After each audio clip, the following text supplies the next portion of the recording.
ಅವನಿ ಮತ್ತು ಕುಮಾರಿ ಅವನಿ ಮತ್ತು ಕುಮಾರಿ ಅಹನ ಅವರಿಂದ ಪ್ರಾರ್ಥನೆ.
ಇನ್ನೊಂದು ದಾಸೋಹ ಮಾತ್ರ ವೇದಿಕೆಯಲ್ಲಿ ನಡೆದಿತ್ತು. ಇದೊಂದು ಸಂಭ್ರಮಾಚರಣೆಯ ಪೂರ್ವಭಾವಿಯಾಗಿ ಇವತ್ತು ಜಗನ್ನಾಥರ ಆಡಳಿತದಲ್ಲಿ ವೇದಿಕೆ ದಾಸೋಹ ನಡೀತಾ ಇದೆ. ಮೊದಲಿಗೆ ಪ್ರಾರ್ಥನಾ ಗೀತೆ ಸಂವಾದ ವಾಡಪಿಯವರು.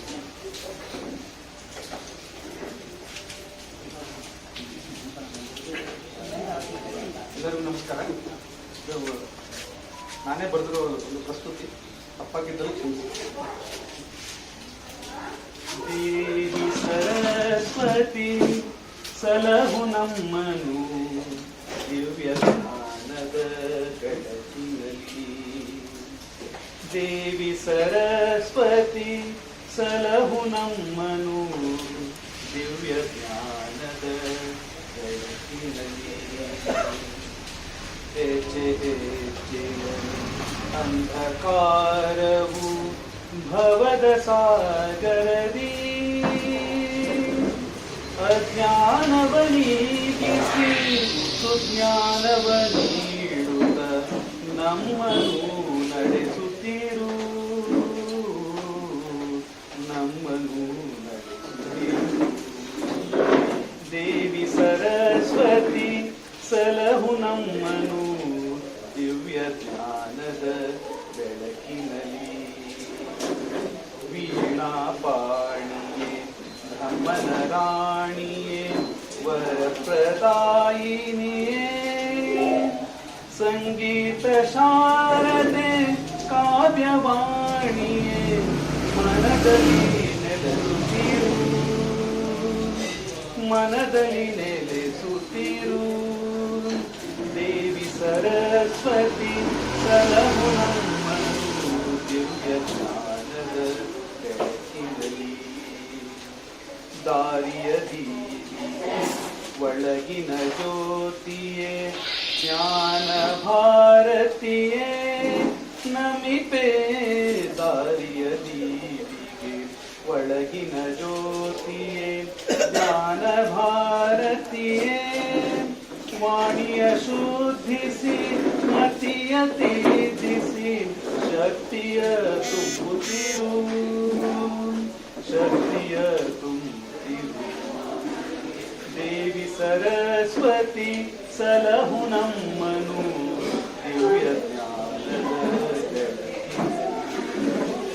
ನೀನೇ ಶಕ್ತಿ ನೀನೇ ಯುಕ್ತಿ ವಿದ್ಯಾವಾರಿಧಿಯೇ ಹೇ ದಿವಿಜಯ ಶ್ರೀವಾಣಿಯೇ ನಮ್ಮನು ಪೊರೆಯುತ್ತಿರು, ನಮ್ಮನು ಪೊರೆಯುತ್ತಿರು. ದೇವಿ ಸರಸ್ವತಿ ಸಲಹು ನಮ್ಮನು ದಿವ್ಯ ಜ್ಞಾನದ ಬೆಳಕಿನಲ್ಲಿ. ಸ್ವರ ವಿದ್ಯಾಧರೆ ಭಾಗ್ಯ ಪ್ರದಾಯಿನಿ ಸಕಲ ಕಲಾಮಣಿಯೇ. ಸ್ವರ ವಿದ್ಯಾಧರೆ ಭಾಗ್ಯ ಪ್ರದಾಯಿನಿ ಸಕಲ ಕಲಾಮಣಿಯೇ ಶರಣು ಸರಸ್ವತಿಯೇ, ಶರಣು ಸರಸ್ವತಿಯೇ. ದೇವಿ ಸರಸ್ವತಿ ಸಲಹು ನಮ್ಮನು ದಿವ್ಯ ಜ್ಞಾನದ ಬೆಳಕಿನಲ್ಲಿ, ದಿವ್ಯ ಜ್ಞಾನದ ಬೆಳಕಿನಲ್ಲಿ.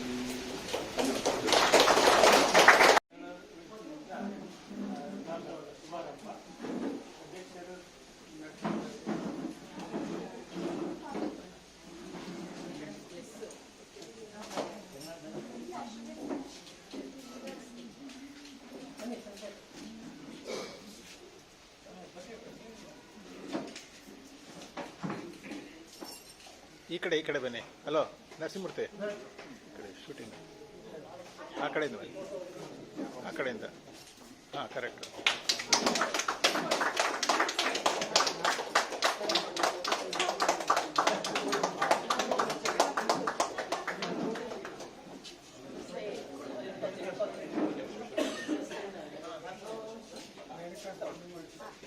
ಈ ಕಡೆ ಬನ್ನಿ ಮೇಡಮ್.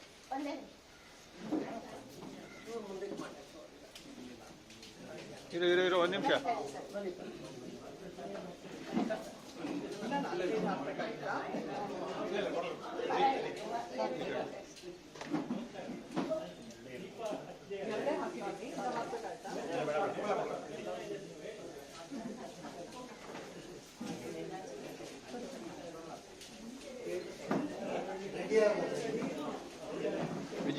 ವಿಜಯ ಅವರೇ,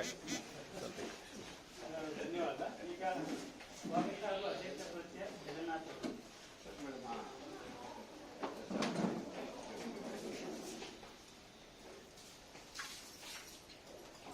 ಸರ್ವರಿಗೂ ನಮಸ್ಕಾರ, ಎಲ್ರಿಗೂ ಸ್ವಾಗತ. ಬಹಳ ಮುಖ್ಯವಾಗಿ ನಮ್ಮ HSK ಅವ್ರ ಮುಂದೆ ನಾವು ನಿಂತಿದ್ದೀವಿ. ಅವರಿಂದಾನೇ ಈ ಸಮನ್ವಯ ಸಮಿತಿಯ ಎಲ್ಲ ಕಾರ್ಯಕ್ರಮಗಳಿಗೆ ಒಂದು ಆಶೀರ್ವಾದ. ಅವರಿಗೆ ಮೊದಲು ನಾನು ಸ್ವಾಗತ ಕೊಡ್ತೇನೆ. ಎಲ್ಲೇ ಇದ್ರು ನಮ್ಗೆ ಆಶೀರ್ವಾದ ಮಾಡ್ತಾರೆ. ಯಾಕಂತ ಹೇಳಿದ್ರೆ ಈ ರಸ್ತೆಯಲ್ಲಿ ಆರಾಮಮೂರ್ತಿ ಅವರಿದ್ರು. ಅವ್ರನ್ನ ಪರಿಚಯ ಮಾಡಬೇಕಾದ್ರೆ ನಾನು ನೋಡಿದಾನೆ ನಮ್ಮ ಬೆಟ್ಟದ ಮೇಲೆ ಇಲ್ಲಿಂದ ಶುರು ಮಾಡಲಿಲ್ಲ. ನಾ ಏನ್ ಹೇಳಿದೆ ಅಂತ ಹೇಳಿದ್ರೆ HSK ಅವರು ಬರೆದಿದ್ರು, ಆರಾಮಿತ್ರ ಅವರು ಎಲ್ಲರಿಗೂ ಮಿತ್ರನೇ, ಏಕೆಂದ್ರೆ ಶತ್ರುವೂ ಅವನನ್ನು ಮಿತ್ರ ಎನ್ನಬೇಕು. ಆರಾಮಿತ್ರ ಅವ್ರ ಬಗ್ಗೆ ಬರೆಯೋದಿರ್ಲಿ, ಅವ್ರು ಯಾರ ಬಗ್ಗೆ ಬರೆದ್ರು ಅವರ ಸಾಹಿತ್ಯದಲ್ಲಿ ಸಂಕ್ಷಿಪ್ತತೆ ಇರ್ತಿತ್ತು. 10 ಲೈನ್ನಲ್ಲಿ ನಮ್ಮ ಸುಧಾನಲ್ಲಿ ಬರೀತಿದ್ರು ಪರಿಚಯಗಳು. ಎಷ್ಟು ಚೆನ್ನಾಗಿ ಬರೆಯೋರು. ಅಂಥವ್ರ ಆಶೀರ್ವಾದದಿಂದ ಕಾರ್ಯಕ್ರಮಗಳು ಪ್ರಾರಂಭ ಆಗಿದೆ. 250ನೇ ಕಾರ್ಯಕ್ರಮ ನಮ್ಮನೇನಲ್ಲಾಗ್ತಾ ಇರೋದು ನನ್ನ ಸೌಭಾಗ್ಯ. ತಾವೆಲ್ಲ ಬಂದಿರೋದಕ್ಕೆ ನಾನು ಬಹಳ ಚಿರಋಣಿ. ಅತಿ ಮುಖ್ಯವಾಗಿ ಮೊದಲಿಂದಾನು ಈ ನೋಡಿಯೋ ಆಮೇಲೆ ಕಾರ್ಯಕ್ರಮ ಪರ್ಸನಲ್ ಆಗಿ ಆಗೋದಿಕ್ಕೆ ಆಗಲಿ ವೈಯಕ್ತಿಕವಾಗಿ ಅದಕ್ಕೆ ಬಹಳ ಜನ ಅಧ್ಯಕ್ಷರುಗಳಿದ್ರು, ಕಾರಣಕರ್ತರಾಗಿದ್ದಾರೆ. ಅವರಲ್ಲಿ ಈಗ ಮಹಾಬಲ ಅವರು ಮುಂದಿದ್ದಾರೆ, ಅವರಿಗೆ ಸ್ವಾಗತ. ಆಮೇಲೆ ಇಂದಿನ ಅಧ್ಯಕ್ಷರಾಗಿರುವಂತ ನರಸಿಂಹಮೂರ್ತಿಗಳಿಗೆ ಸ್ವಾಗತ. ಆಮೇಲೆ ನಮ್ಮ ಪ್ರಧಾನ ಸಂಚಾಲಕರಾದ ರವೀಂದ್ರ ಅವರಿಗೆ ಸ್ವಾಗತ. ಆಮೇಲೆ ನಮಗೆ ಯಾವಾಗಲೂ ಸಾಹಿತಿಗಳಲ್ಲಿ ಎಲ್ಲ ವಿಚಾರಗಳಲ್ಲೂ ಬರೆಯುವಂತ ಚಂದ್ರಶೇಖರ್ ಅವರಿಗೆ ಸ್ವಾಗತ. ನಮ್ಮ BS ಚಂದ್ರಶೇಖರ್ ಗೂಗ್ಲಿ ಹಾಕೋ ಹಂಗೆ ಅವ್ರದ್ದು ಬಹಳ ಇರುತ್ತೆ. ಇಲ್ಲಿ ಎಲ್ಲರೂ ಸಾಹಿತಿಗಳು, ಎಲ್ಲರೂ ಹಿರಿಯರು, ಎಲ್ಲರೂ ತಿಳ್ಕೊಂಡಿರೋರು, ಪ್ರತಿಭಾವಂತರು, ಪ್ರತಿಯೊಬ್ಬರಿಗೂ ನನ್ನ ಸ್ವಾಗತ. ನಾನು ಸ್ವಾಗತ ಭಾಷಣದ ಜೊತೆ ಇವತ್ತು ಅಧ್ಯಕ್ಷರ ಪರಿಚಯ ಮಾಡಿಕೊಡ್ಬೇಕು ಅಂತ ಹೇಳಿದ್ದಾರೆ. ಅವ್ರ ಪರಿಚಯ ಎಲ್ರಿಗೂ ಇದೆ. ನಾ ಹೇಳೋವಂಥದ್ದು ಬಹಳ ಕಮ್ಮಿ ಆಗುತ್ತೆ. ಯಾಕಂತ ಹೇಳಿದ್ರೆ ಅವರು ದೊಡ್ಡ ವಿದ್ವಾಂಸರು, ಸಾಹಿತಿಗಳು.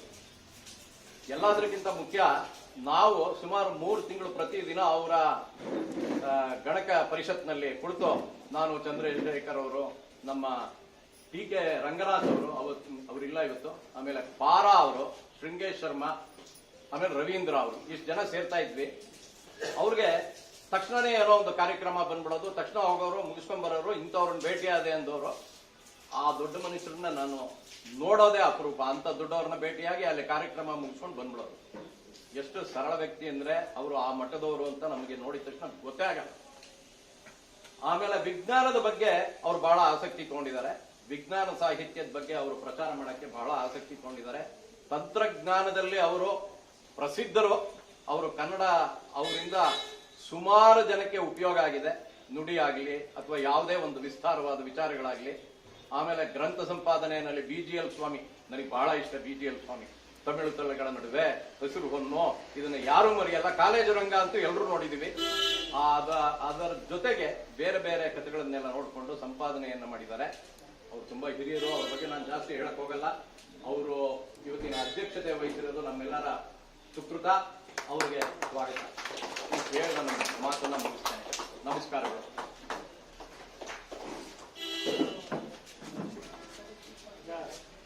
ತಾತ್ಕಾಲಿಕ ಮಾತುಗಳು ರವೀಂದ್ರ ಅವರು.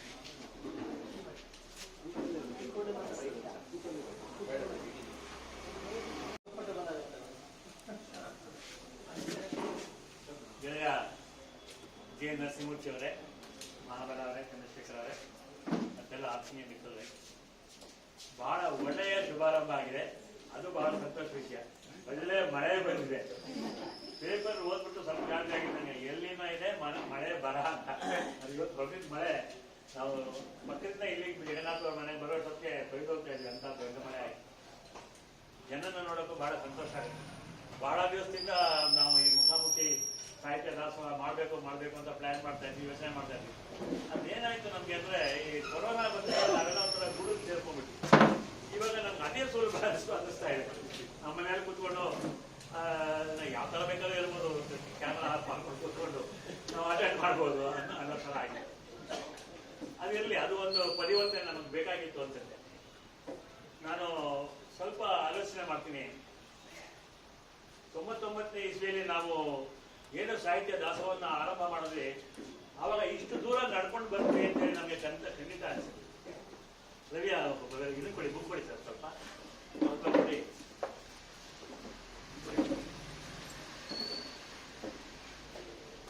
ಈ ಪುಸ್ತಕನ ನಾನು ಬಹಳ ಜೋಖನ್ನಾಗಿ ಎತ್ತಿದ್ದೀನಿ, ತೋರಿಸಿ ತಗೊಂಬಂದೆ. ಯಾಕಂದ್ರೆ ಕೆಲವರು ಇದ್ದಾರೆ ಸ್ವಲ್ಪ ತುಂಟರು, ನೀವು 99ನೇ ಇಸ್ವಿಯಿಂದ ದಾಸೋಹ ಮಾಡಿದ್ದೀರಾ ಅನ್ನೋಕ್ಕೆ ಏನ್ ಸಾಕ್ಷಿ ಅಂತ.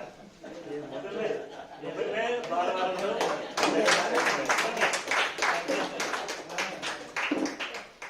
ಅದು ಮೊದಲ ಸಾಹಿತ್ಯ ದಾಸೋಹ ಅಧ್ಯಕ್ಷತೆ ಶ್ರೀ ಗೋವಿಂದ ಮೂರ್ತಿ ದೇಸಾಯಿ. ಅದು ಇಜೇರಿ ಅವರ ಮನೆಯಲ್ಲಿ ಆ ಕಾರ್ಯಕ್ರಮ ಆಯಿತು. ಇಜೇರಿ ಅವರ BS ಇಜೇರಿ.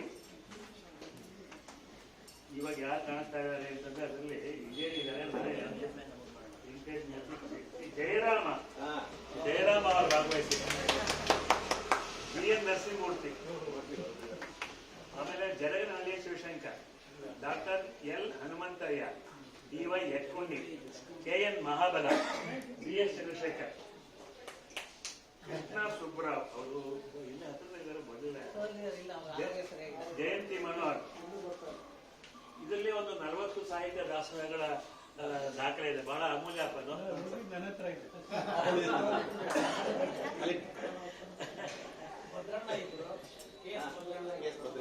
ಆತರ ಬಹಳ ಜನ ಇದ್ದಾರೆ. ಸುಮಾರು 250 ಸಾಹಿತ್ಯ ದಾಸೋಹದಲ್ಲಿ ಭಾಗವಹಿಸಿದವರು ಹೆಚ್ಚು ಜನ ಅಂತ ಊಹೆ ಮಾಡಿದ್ರೆ ಸ್ವಲ್ಪ ಗಣಿತದಲ್ಲಿ ನಾನು ವೀಕ್. ಪರ್ವತಿ ನೀವು ಹೇಳ್ಬೋದು 25 ಜನ ಪ್ರಸ್ತುತಿ ಮಾಡಿದ್ರೆ 250 ದಾಸೋಹಕ್ಕೆ ಎಷ್ಟಾಗಿರ್ಬೋದು ಸರಾಸರಿ? 6,000-7,000 ಪ್ರಸ್ತುತಿಗಳು ಬಂದಿದೆ ದಾಸೋಹದಲ್ಲಿ. ಪರಶುರಾಮಪ್ಪ ಮೊದಲು ಧರಿಸಿದ್ರು, ನಾನು ಅವ್ರನ್ನೆಲ್ಲ ಜ್ಞಾಪಿಸಬೇಕು ಈ ಸಂದರ್ಭದಲ್ಲಿ. ಅವ್ರು ನಮ್ಮ ಜೊತೆ ಇಲ್ಲ. ಆಮೇಲೆ ರವಿ ಕುಸುಮಿನ ಒಂದೆರಡು ದಾಸೋಹ ನಡೆಸಿದ್ದಾರೆ, ನನಗೆ ಜ್ಞಾಪಕ ಇದೆ. BN ನರಸಿಂಹಮೂರ್ತಿ ಕರೆದ ಇವತ್ತು ಅವ್ರು ಬಂದಿಲ್ಲ. MG ವೆಂಕಟೇಶ್ಮೂರ್ತಿ ಇವರೆಲ್ಲ ಸ್ವಲ್ಪ ಮಾಡೋದು. ಆದ್ರೆ 41ನೇ ಸಾಹಿತ್ಯ ದಾಸೋಹದ ಜವಾಬ್ದಾರಿಯನ್ನು ವಹಿಸಿಕೊಂಡವರು ನಮ್ಮ ಚಂದ್ರಶೇಖರ್ ಅವರು. ಚಂದ್ರಶೇಖರ್ ಚಪಾಳಿ ಹೊಡಿಬೇಕು ಜೋರಾಗಿ. ದಾಸೋಹ ವಹಿಸ್ಕೊಂಡ್ಮೇಲೆ ಏನಾಯ್ತು ಅಂದ್ರೆ, ಪ್ರತಿ ತಿಂಗಳ ತಪ್ಪದೆ ಅಂದ್ರೆ ಒಂದು ಸ್ಥಿರತೆ, ಚಟುವಟಿಕೆಗೆ ಒಂದು ಸ್ಥಿರತೆ ಬಂತು. ಆ ಚಟುವಟಿಕೆಯಲ್ಲಿ ಭಾಗವಹಿಸುವಂತಾಯ್ತು. ಆಮೇಲೆ ಇವಾಗ ನೋಡಿಯೋ ದಾಸೋಹ ಸ್ವಲ್ಪ ಸುಲಭ. ರವಿ ನೀವು ಇದನ್ನ ಕಳಿಸ್ರಿ, ಕೊಂಡಿಗೆ ಕಳಿಸಿ ಅಂತ ಕಳಿಸ್ಬೋದು, ಸೆಕೆಂಡಲ್ಲಿ ಬರುತ್ತೆ. ಕೊಂಡಿಗೆ ನೇತ್ ಹಾಕೊಂಡು ನಾವೆಲ್ಲ ತೂಗಾಡ್ತಾ ಇರ್ತೀವಿ ಅಲ್ಲಿ. ಆದ್ರೆ ಚಂದ್ರಶೇಖರ್ 100,000 ದಾಸೋಹವನ್ನು ನಿರ್ವಹಣೆ ಮಾಡೋ ಸಂದರ್ಭದಲ್ಲಿ 100 ಮನೆಗಳನ್ನ 100 ಮನೆಯ ಪ್ರಾಯೋಜಕರನ್ನ ದುಡಿತಿದ್ದಾರೆ. ಅದು ಬಹಳ ದೊಡ್ಡ ಕೆಲಸ. 110 ಜನ ಹುಡುಕಿದ್ದಾರೆ ಬೆಂಗಳೂರು ಮೂಲೆ. ಒಂದು ಸತಿ ನಾವು ಒಂದು 2 ನಿಮಿಷ ಎಕ್ಸ್ಟ್ರಾ ತಗೋಬೋದಾ? ಒಂದ್ಸತಿ ನಾವು ಒಂದು ದಾಸೋಹಕ್ಕೆ ಹೋದ್ವಿ. ಜಯಂತಿ ಮನೋಹರ್ ಅವಾಗ ಈ ಕಡೆ ವಿದ್ಯಾರಣ್ಯಪುರದ ಆಚೆ ಇದ್ರು ಅವರು, ಸಂಜಯ್ ನಗರದಲ್ಲಿದ್ರು. ಯಾರು ಇಲ್ಲ ಅವರು, ಆಮೇಲೆ ಮುಖ್ಯ ಅತಿಥಿಗಳು ಜೊತೆಗಿದ್ರು. ನೀವಿಲ್ಲ? ನೀವು ಒಂದು 6-7 ಜನ ಇರ್ಬೋದು ಅಂತ ಕಾಣ್ತದೆ. 6-7 ಜನ ಅಂದ್ರೆ ನಾವು ಅದನ್ನ ಬಿಡ್ಲಿಲ್ಲ. ಅದು ಬಹಳ ಮುಖ್ಯ. ನೆರೆ ಬರ್ಬೋದು ಅಥವಾ ಉಬ್ಬರ ಇಳಿಬಹುದು, ಈಜ್ಕೊಂಡು ಹೋಗ್ಬೇಕು. ಅವಾಗ ನಾವು ಒಂದು ಎಲ್ಲಿಗಾರು ಒಂದು ತಲುಪಕ್ಕೆ ಸಾಧ್ಯ ಆಗುತ್ತೆ. ಅಂತ ಒಂದು ಪ್ರಯತ್ನ ಬಹಳ ಸತತವಾಗಿ ಆಗಿದೆ. 110 ದಾಸೋಹಗಳು ಮಾಡಿದ್ವಿ. ಇದ್ರ ಮಧ್ಯ ಎಷ್ಟು ಸಾಹಿತ್ಯ ಸಂಚಿಕೆಗಳು. 2003 ಮೊದಲನೇ ಸಾಹಿತ್ಯ ಸಂಚಿಕೆ ಪರಶುರಾಮಪ್ಪ ಅವರು ಇದ್ದಂಥ ಸಂದರ್ಭದಲ್ಲಿ, ಆಮೇಲೆ ಚಂದ್ರಶೇಖರ್, ಸೀತಾರಾಮು ಇವರ ನೇತೃತ್ವದಲ್ಲಿ 3-4 ಸಾಹಿತ್ಯ ಸಂಚಿಕೆಗಳು ಬಂತು. 2019 5ನೇದು ಬಂತು. ಸರಪಳಿ ಕವನ 88 ಜನ ಪದ್ಯ ಬರೆದ್ರು ವೇದಿಕೆಯಲ್ಲಿ. ಅಂದ್ರೆ ಬಹಳ ಆಶ್ಚರ್ಯ ಆಗುತ್ತೆ. ಆಮೇಲೆ ಮಲ್ಲಕ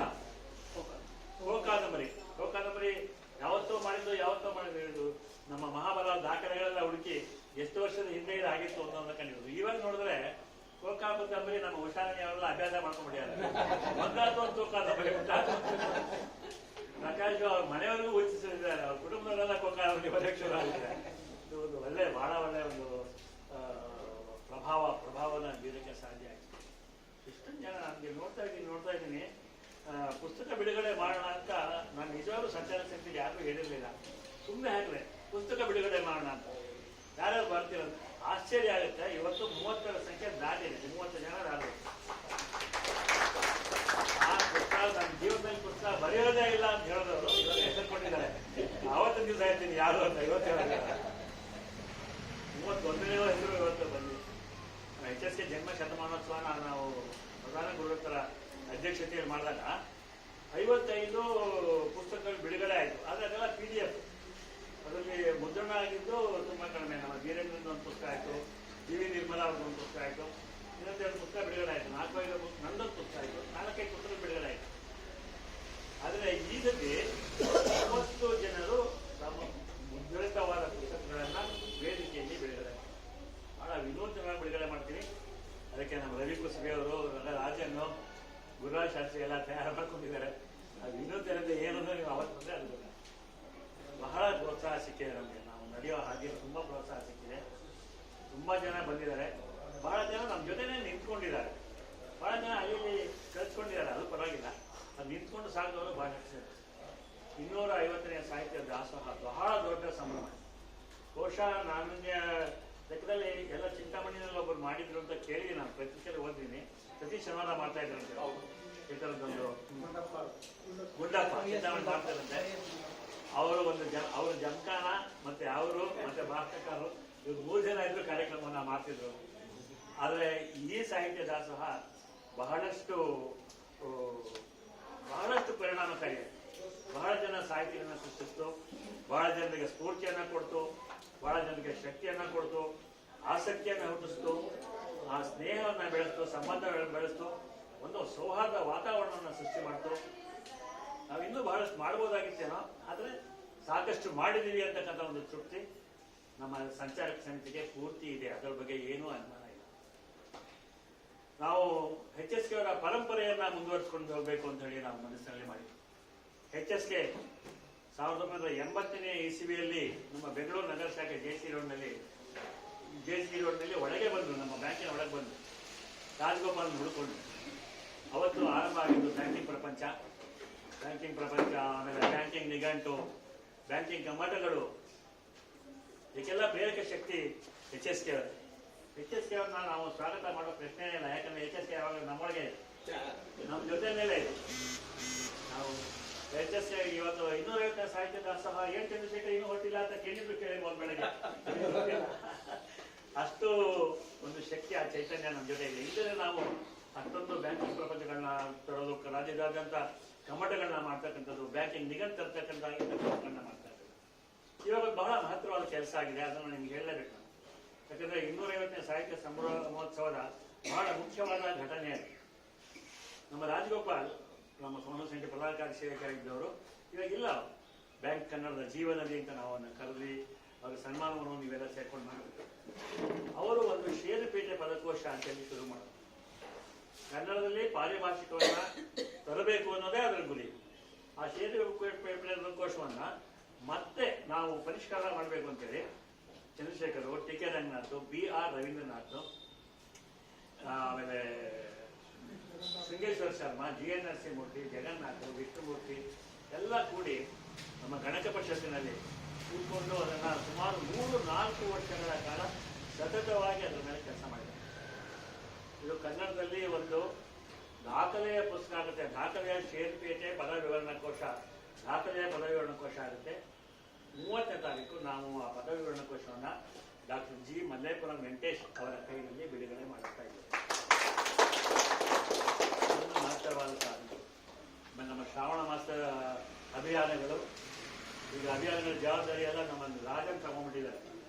ಸರ್ ನೀವು ತುಂಬಾ ಸುಸ್ತಾಗಿದೆ, ನಾನು ಮಾಡ್ತೀನಿ ಅಂತ ಹೇಳಿದ್ರು, ತಗೋಪ್ಪ ಮಾಡಿ ಅಂತ ಹೇಳ್ಬಿಟ್ಟು ಎಲ್ಲದಕ್ಕೂ ಒಂದು ಅಭಿಯಾನ ಮಾಡ್ತಾರೆ. ಮಹಿಳಾ ದಿನ ಬಂದ್ರೆ ಅದಕ್ಕೊಂದು ಅಭಿಯಾನ, ಏಪ್ರಿಲ್ 1 ಬಂದ್ರೆ ಅದಕ್ಕೊಂದು ಅಭಿಯಾನ, ಹೋಳಿ ಹಬ್ಬ ಬಂದ್ರೆ ಅದಕ್ಕೊಂದು ಅಭಿಯಾನ, ನಿಮ್ ಹುಟ್ಟಬ್ಬ ಯಾವತ್ತಪ್ಪ ಅದಕ್ಕೊಂದು ಅಭಿಯಾನ. ಇಲ್ಲ ಅಭಿಯಾನಗಳು ಅದು ನಮ್ಮ ಚೈತನ್ಯ ಕೊಡುತ್ತೆ. ಈ ಸತಿ ಆಗಿರ್ತಕ್ಕಂಥ ಚಿಕ್ಕ ಮಕ್ಕಳ ಕಥೆಗಳ ಅಭಿಯಾನ ಅಂತವೇ ವೈಯಕ್ತಿಕವಾಗಿ ಮತ್ತೆ ವೇದಿಕೆಗೂ ಬಹಳ ಸಂತೋಷ ಕೊಟ್ಟಿದೆ ಅಂತ ನನಗೆ ಅನ್ಸುತ್ತೆ. ಅದರಲ್ಲಿ 1,000 ಕಥೆಗಳು ಬಂತು. ಈಗ ಪುಸ್ತಕ ಬಿಡುಗಡೆ ಮಾಡಿದ್ರೆ ಎಲ್ಲರೂ ಚಿಕ್ಕ ಮಕ್ಕಳ ಕಥೆಗಳನ್ನ ಬಿಡುಗಡೆ ಮಾಡ್ತಾ ಇದ್ದಾರೆ. 15 ಪುಸ್ತಕ ನೀವು ತಪ್ಪಿಸ್ಕೊಂಡಿದ್ದೀರಾ. 15 ಪುಸ್ತಕಗಳು, ಈ ಚಿಕ್ಕ ಮಕ್ಕಳ ಪುಸ್ತಕಗಳು ಬಿಡುಗಡೆ ಆಗೋದು. ಅದು ವೇದಿಕೆಯ ಒಂದು ದೊಡ್ಡ ಉತ್ಪಾದಕತೆ ಅಂತ ನಾನು ಭಾಳ ನನ್ನ ಕೆಲಸ ಅಲ್ಲ, ಸುಮ್ಮನೆ ಬರೆದವರು. ಇವಾಗ ಇನ್ಮೇಲೆ ನಾವು ಮುಂದಿನ ಅಭಿಯಾನ ಶ್ರಾವಣ ಮಾಸದಲ್ಲಿ ಆರಂಭ ಆಗುತ್ತಲ್ಲ, ಎಲ್ಲ ಹುಷಾರಾಗಿರ್ತಾರೆ. ಯಾಕಂದ್ರೆ ಅದು ಪ್ರಿಂಟ್ ಮಾಡಬೇಕಲ್ಲ, ಕ್ವಾಲಿಟಿ ಚೆನ್ನಾಗಬೇಕಾಗುತ್ತೆ. ಇದನ್ನು ಗಮನದಲ್ಲಿ ಇಟ್ಕೊಂಡು ಅದು ಏನ್ ವಿಷಯ ಇದೆ ಅಂತ ನಿಮ್ಗೆ ಬಹಳ ಕುತೂಹಲ ಇರ್ಬೋದು. ಶ್ರಾವಣ ಯಾವಾಗ ಶುರು ಆಗುತ್ತೆ? 1 ತಿಂಗಳ ಮುಂಚೆ ನಿಮ್ಗೆ ಈ ಸತಿ ವಿಷಯ ಸಿಗುತ್ತೆ. ಸಿದ್ಧವಾಗಬೇಕು. ನೀವು ಸರಿಯಾಗಿ ಮಾಡಿದ್ರೆ ಅದು ಮತ್ತೆ ಒಳ್ಳೊಳ್ಳೆ ಪುಸ್ತಕ ಆಗೋದಲ್ಲಿ ಏನು ಅನುಮಾನ. ಈ ತರ ಎಷ್ಟೊಂದು ಅಭಿಯಾನಗಳು, ಎಷ್ಟೊಂದು ಪುಸ್ತಕಗಳ ಪ್ರಕಟಣೆ, ಇದಕ್ಕೆಲ್ಲ ಪ್ರಚಾರ ಬೇಕು ಅಂತ ನಮ್ಗೇನು ಇಲ್ಲ. ಬಹಳ ಚೆನ್ನಾಗಿ ಹೇಳೋದು ನಮ್ಮ ಅರುಣ್ ಅವ್ರು ಹೇಳ್ತಿರ್ತಾರೆ, ನಿಮಗೆ ಕರ್ನಾಟಕ ರಾಜ್ಯೋತ್ಸವ ಪ್ರಶಸ್ತಿ ಕೊಡಬೇಕು. ಆ ಪ್ರಶಸ್ತಿ ಮೇಲಂತ ಬೇಡ, ಕನ್ನಡ ತಾಯಿಯ ಗುಡಿಗೆ ಎಷ್ಟು ಅಕ್ಷರ ಮನೆ ನಾವು ಹಾಕ್ತೀವೋ ಅಷ್ಟೇ ನಮಗೆ ಆ ಕೆಲಸವನ್ನು ಬಹಳ ಚೆನ್ನಾಗಿ ಮಾಡಿದ್ದಾರೆ. ಆ ಶ್ರಾವಣದ ಪುಸ್ತಕ ಬಿಡುಗಡೆ ಆಗುತ್ತೆ. ಇದ್ರ ಜೊತೆಗೆ ಸ್ಮರಣ ಸಂಚಿಕೆ ಬಿಡುಗಡೆ ಆಗುತ್ತೆ. ಇದು 3 ವೇದಿಕೆ ವತಿಯಿಂದ ಮತ್ತೆ ವೇದಿಕೆಗೆ ಎಲ್ಲ ಕೆಲಸ ಮಾಡ್ಯಾರ. ಉತ್ಸಾಹ ಒಂದು ಸರ್ಜನೆ ಎಲ್ಲ ಕೆಲಸ ಮಾಡಿದ್ರು. ಆದರೆ ವೇದಿಕೆಯ ಜೊತೆ ನಿಂತ್ಕೊಂಡು ಹೇಳಿದ ಕೆಲಸ ಇವಾಗೆಲ್ಲ ನಮ್ಮ ವೇದಿಕೆಯಲ್ಲಿ ನನಗೆ ಆಶ್ಚರ್ಯ ಆಗುತ್ತೆ. ನಾನು ಅಸೋಸಿಯೇಷನ್ ಇದ್ದಾಗಲೂ ಇಷ್ಟು ಸರಾಗವಾಗಿ ಕೆಲಸ ಆಗ್ತಾ ಇರಲಿಲ್ಲ. ಅದೇ ಅಧಿಕಾರ ಪವರ್ ಎಲ್ಲ ಆಯ್ತು. ಆದ್ರೂ ಇವಾಗ ಅದಕ್ಕಿಂತ ಹೆಚ್ಚಾಗಿ ಸ್ನೇಹ ಸಂಬಂಧಗಳಿಗೆ ಇಂಥ ಕೆಲಸಗಳು ಆಗ್ಬೇಕಂದ್ರೆ ಪಟ ಕೆಲಸಗಳು ಒಬ್ಬರಲ್ಲ ಅವ್ರ ಜವಾಬ್ದಾರಿಗಳನ್ನ ವಹಿಸ್ಕೊಂಡು ಸರ ಕೆಲಸ ಮಾಡ್ತಾ ಇದ್ದಾರೆ. ಅವ್ರನ್ನೆಲ್ಲ ಗುರುತಿಸ್ತಕ್ಕಂಥ ಸನ್ಮಾನ ನಾನೇನಲ್ಲ, ರೆಕಗ್ನೈಸ್ ಅಂತ ಒಂದು 15 ಜನ ಗುರುತಿಸುವಂಥ ಕೆಲಸನ ನಾವು ಮಾಡಬೇಕು ಅಂತ ಯೋಚನೆ ಮಾಡ್ತಾ ಇದ್ದೀವಿ. ಕಾರ್ಯಕ್ರಮ ತುಂಬ ಚೆನ್ನಾಗಿರುತ್ತೆ. ಅದು ಮಂಗಳವಾರ. ಅದು ನಿಮಗೆಲ್ಲ ಯಾರಿಗೂ ಏನೂ ತೊಂದರೆ ಇಲ್ಲ, ಹೆಚ್ಚಿಗೆ ಜನ ಬರಬೇಕು. ಒಂದು ಪತ್ರಿಕಾ ಸಮ್ಮೇಳನವನ್ನು ನಾವು 25-26ನೇ ತಾರೀಕು ಮಾಡ್ತೀವಿ, ಪ್ಲಾನ್ ಮಾಡಿದ್ದೀವಿ. ಅದನ್ನು ಕೂಡ ದೊಡ್ಡ ಪ್ರಮಾಣದಲ್ಲಿ ಪ್ರಚಾರ ಸಿಗಲಿ ಅಂತ ನೋಡೋಣ ಹೆಂಗಾಗುತ್ತೆ ಅಂತ. ಅದನ್ನು ಮಾಡಿಬಿಟ್ಟು 30ನೇ ತಾರೀಕು ಬಹಳ ಭವ್ಯವಾದ ಕಾರ್ಯಕ್ರಮ ಇರುತ್ತೆ. ಯಾರು ತಪ್ಪಿಸ್ಕೋಬೇಕು, ಇದು ಬಹಳ ಮುಖ್ಯ. Self discipline. ಕರ್ಕೊಂಡು ಬನ್ನಿ, ಹೆಚ್ಚು ಜನ ಕರ್ಕೊಂಡು ಬನ್ನಿ. ಅದೇ 150 ಜನ 200 ಜನ ಆಗ್ತಾರೆ ಅನ್ನೋದು ಏನು ಗಾವಿಲ್ಲ. ಎಷ್ಟು ಜನ ಬಂದ್ರೂ ಆ ಸಭಾಂಗಣನೇ ಹೀಗಿರುತ್ತೆ, ಏನು ಅನುಮಾನ ಆಗಿದೆ. ಬಹಳ ಚೆನ್ನಾಗಿರುತ್ತೆ. ಆಗ ಧೀರೇಂದ್ರ ಹೇಳಿದ್ದಾರೆ ಮುಂದಿನ ಗುರಿ ಏನು ಅಂತ. ಅವ್ರು 2 ಗುರಿ ಕೊಟ್ಟಿದ್ದಾರೆ. 500ನೇ ಸಾಹಿತ್ಯ ದಾಸೋಹ ನಮ್ಮ ಮುಂದಿನ ಗುರಿ. ಆಮೇಲೆ ಅವ್ರಿಗೆ ಅನುಮಾನ, ಬ್ಯಾಂಕರ್ ಅವರು ಅವ್ರಿಗೆ ಸ್ವಲ್ಪ ಅನುಮಾನ ಬಂದಿದೆ. ಇದನ್ನ ಕಡಿಮೆ ಮಾಡಿಬಿಟ್ರು. ಟಾರ್ಗೆಟ್ 500ರಿಂದ 300ಕ್ಕೆ ಇಳಿಸ್ಬಿಟ್ಟಿದ್ದಾರೆ. ಅದು ಯಾವುದರಿಂದ ನಿಮ್ಗೆ ಗೊತ್ತಾಗುತ್ತೆ ಆಮೇಲೆ. ಇವಾಗ ಹೇಳ್ತಾ ಇದ್ದಾರೆ ಬಹಳ ಚೆನ್ನಾಗಿದ್ದ ಒಂದು ರೂಪಕ ಇರುತ್ತೆ. ಅವರು ಕಾರ್ಯಕ್ರಮ ರೂಪಕದಿಂದ ಆರಂಭ ಆಗುತ್ತೆ. ಸಾಹಿತ್ಯ ದಾಸೋಹದ ಬಗ್ಗೆ ರೂಪಕ ಇರುತ್ತೆ, ಅದರಿಂದ ಕಾರ್ಯಕ್ರಮ ಆರಂಭ ಆಗುತ್ತೆ. ಆಮೇಲಿಂದ ಮುಖ್ಯ ಭಾಷಣಕಾರರು ಒಬ್ಬರೇ ಇರ್ತಾರೆ. ಮಲ್ಲೇಪುರಂ ವೆಂಕಟೇಶ್ ಹೆಚ್ಚಿಗೆ ಜನ ಭಾಷಣಕಾರನ ಕರೆದಿಲ್ಲ ನಾವು, ಅವರೊಬ್ಬರೇ ಇರ್ತಾರೆ. ಆಮೇಲೆ ನಮ್ಮ ಸಾಧಕರಿಗೆಲ್ಲ ನಾವು ಗುರುತು ಮಾಡ್ತೀವಿ. ಆಮೇಲಿಂದ ವೇದಿಕೆಯ ಪುಸ್ತಕಗಳ ಬಿಡುಗಡೆ ಬಹಳ ವಿಶಿಷ್ಟವಾಗಿ ಮಾಡಬೇಕು. ಅದಕ್ಕೆ ಬೇಗ ಆಗಬೇಕು, ಎಲ್ರಿಗೂ ಸಮಾನವಾದ ಅವಕಾಶ ಸಿಗಬೇಕು, ಎಲ್ರಿಗೂ ಪ್ರಚಾರ ಆಗಬೇಕು. ಇಲ್ಲಿ ಕೆಲವು ಲೇಖಕರಿದ್ದೀರಾ ಅಂತ ಕಾಣಿಸುತ್ತೆ. ಒಂದೇ ಏನಪ್ಪ ಹೇಳ್ತೀನಿ ಅಂದರೆ ಅವ್ರು ದಯವಿಟ್ಟು ಎಲ್ಲರೂ ಪುಸ್ತಕಗಳು ಏನು ಬಿಡುಗಡೆ ಮಾಡ್ತೀರಿ ಅದು ಮಾರಾಟಕ್ಕೆ ಸಿಗುವಂಗಿರಬೇಕು, ಮತ್ತು ಸಾಕಷ್ಟು ರಿಯಾಯಿತಿ ಕೊಡಬೇಕು. ನೀವು ಹೆಚ್ಚಿಗೆ ಜನ ತಗೊಳ್ಳೋದು ಅದು ಭಾಳ ಮುಖ್ಯ. ಆಮೇಲೆ ಸಾಧ್ಯವಾದರೆ ಅಲ್ಲ, ನೀವು 25ನೇ ತಾರೀಕು ಅಷ್ಟೊತ್ತಿಗೆ ಒಂದೊಂದು ಪುಸ್ತಕ ನನ್ನ ಕೈಗೆ ತಲುಪೋ ಹಂಗೆ ನಮ್ಮ ಮನೆ ಕಳಿಸಿ, ನಾವೆಲ್ಲ ಮಲ್ಲೇಪುರ ವೆಂಕಟೇಶ್ ಅವ್ರಿಗೆ ತೋರಿಸ್ತೀವಿ. ಇದು ನಾನು ಯಾಕೆ ಹೇಳ್ತಾ ಇದ್ದೀನಿ ಅಂದರೆ ಮುಖ್ಯವಾಗಿ 2 ಉದ್ದೇಶ. ಒಂದು, ಕೆಲವರು 30ನೇ ತಾರೀಕು ಬೆಳಗ್ಗೆವರೆಗೂ ಪ್ರಕಟಣೆಗೆ ಇಟ್ಕೊಂಡಿರ್ತಾರೆ, ತಂದ್ಕೊಡ್ತೀನಿ ಅಲ್ಲಿಗೆ ಅಂತ. ಯಾಕಂದರೆ ಬರಗೂರು ರಾಮಚಂದ್ರಪ್ಪ ಒಂದು ಪುಸ್ತಕವನ್ನು ಬಿಡುಗಡೆ ಮಾಡೋದು ಕನ್ನಡ ಸಾಹಿತ್ಯ ಪರಿಷತ್ತಲ್ಲಿ. ಅವರು ವೇದಿಕೆ ಮೇಲೆ ಬಂದು ಕೂತ್ಕೊಂಡಿದ್ರು, ಆ ಬಿಡುಗಡೆ ಮಾಡ್ತಕ್ಕಂಥ ಕವನ ಸಂಕಲನ ಬಂದಿರಲಿಲ್ಲ. ಆ ಕವನ ಸಂಕಲನ ಬಹಳ ದೊಡ್ಡ ವ್ಯಕ್ತಿ, ಇದು ನಿಮ್ಮ ಮಾತ್ರ ಹೇಳ್ತೀನಿ ನಾನು, ಅವ್ರ ಹೆಸರಲ್ಲ. ಅವ್ರು ಇನ್ನೇನು ವೇದಿಕೆ ಮೇಲೆ ಹೋಗ್ಬೇಕು ಆವಾಗ ಅವ್ರ ಕೈಗೆ ಬಿಡುಗಡೆಗೆ ಪುಸ್ತಕ ಅದನ್ನ ಬಾಯಿ ಬಿಟ್ಟು ಕೂಡ ಹೇಳೋದು. ಆ ರೀತಿ ಅಭಾಸ ಆಗೋದು ನೀವು ಮಾತ್ರ ಅಂತೇನಿಲ್ಲ, ಚಂದ್ರಶೇಖರ್ ಇದ್ದಾರೆ, ಸಾಧ್ಯನೇ ಇಲ್ಲ. 30 ಜನ ಇರೋವಾಗ ಎನ್ಶೂರ್ ಮಾಡೋದು 25ನೇ ತಾರೀಕು ತಯಾರಾಗಿ ರೆಡಿ ಆಗಬೇಕು ಅನ್ನೋದು ನಮ್ಮ ಅಭಿಪ್ರಾಯ. ನನಗೆ ತುಂಬ ಸಂತೋಷ ಆಗ್ತಾಯಿದೆ. ಜಗನ್ನಾಥ್ ನಮಗೆ ಬಹಳ ದಿವಸದಿಂದ ಇಲ್ಲಿ ಒಂದು ಕಾರ್ಯಕ್ರಮವನ್ನು ಮಾಡಬೇಕು ಅಂತ ಹೇಳ್ತಾ ಇರೋ, ಮಾಡಬೇಕು ಅಂತ ಹೇಳ್ತಾ ಇದ್ರು. ನಮ್ಮ ಭಾಗ್ಯ, ನಿಮ್ಮ ಸೌಭಾಗ್ಯ, 250ನೇ ದಾಖಲೆ ಮೈಲಿಗಲ್ಲಾಗ್ತಕ್ಕಂಥ ಈ ಸಾಹಿತ್ಯ ದಾಸೋಹ ನಿಮ್ಮ ಮನೆಯಲ್ಲಿ ಆಗ್ತಾ ಇದೆ. ಅದು ರೆಕಾರ್ಡ್ ಕೂಡ ಆಗ್ತಾ ಇದೆ. ಎಲ್ಲ ದಾಖಲೆಗಳು ನಮ್ಮ ಗುರುಪ್ರಸಾದ್ ಇದ್ದಾರೆ, ಅವ್ರು ಸುಮ್ಮನೆ ಕೂತಿಯಾರ ಇವಾಗ, ಆದರೆ ಸುಮ್ಮನೆ ಕೂತ್ಕೊಳ್ಳೋದಲ್ಲ.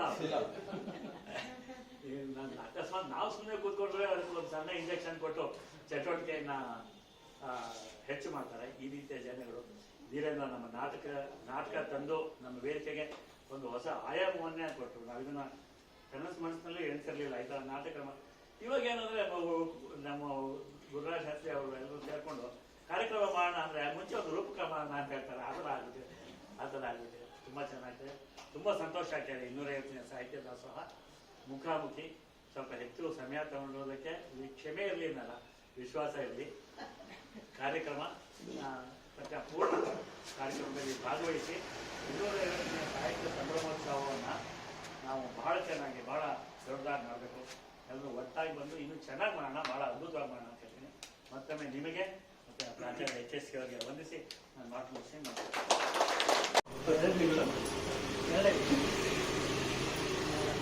ಪ್ರತಿಯೊಬ್ಬರು 6 ನಿಮಿಷದಲ್ಲಿ ಅಷ್ಟು ಕೂರ್ಬೇಕು.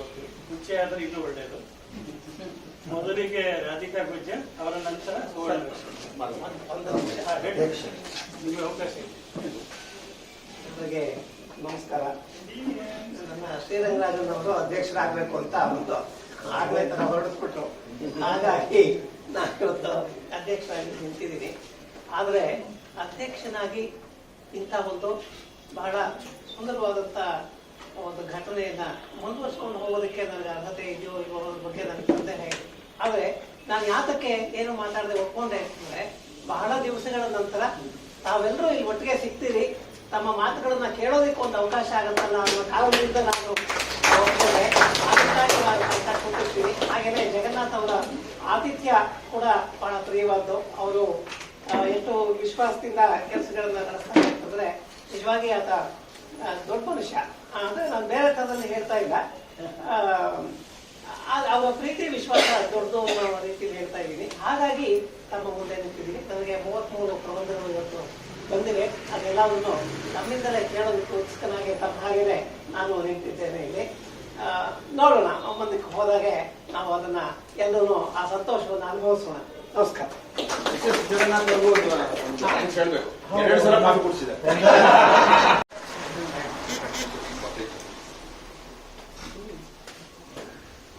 ಇಂದು ನಾನು ಒಂದು ಕವನವನ್ನ ಓದ್ತಾ ಇದ್ದೇನೆ. ಕವನದ ಶೀರ್ಷಿಕೆ ಪರಿಶೋಧನ. ತಪಸ್ಸಲ್ಲಿ ಬಹಿರಂಗ ಮುಚ್ಚಿ ಮರಗಟ್ಟಿದೆ.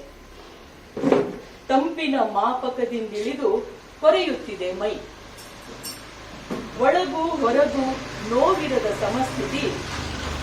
ಭೌತಿಕದಿಂದೆತ್ತರಕ್ಕೆ ಏರಿ ಚರಿಸುತ್ತಿನ ದೃಷ್ಟಿ.